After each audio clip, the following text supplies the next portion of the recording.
final story, Kenneth. The UK is taking a look at their highway code with a mind for adding more self-driving, allowing more self-driving. Insurers have concerns about this. According to reports in the BBC and in Reuters, they're concerned that drivers may not understand these technologies. For example, they may not understand the difference in lane assist versus an intelligent solution that can help change lanes or speed up or slow down to avoid a crash. So is this a way, an opportunity? Do we need more public-private partnerships in the interest of public safety and consumer protection? So, Abby, this is a little bit of a pet peeve for me because it's a classic situation where if the industry or particular players in the industry don't embrace the change, they're going to not be relevant to the industry down the road, right?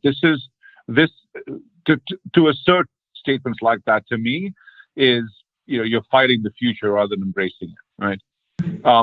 Roll the clock back, 20 years, and this is equivalent to someone saying, well, we really shouldn't allow cruise control because someone might misinterpret that to mean that they don't have to watch the road anymore and they can just, read a book, right? You need to understand what the capability is, sure. But I think the leaders in the industry are going to work and step into this with their consumers, do the necessary education, help their consumers and customers adopt these new technologies and get the benefits from it.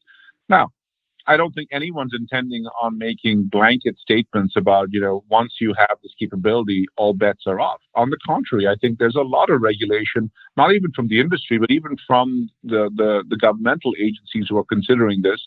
And so I think it's a little disingenuous to say, oh my gosh, we can't do this because what if someone misinterprets it? You could always make that argument. I would argue the leading insurers, those who are going to lead in the future, are going to embrace this.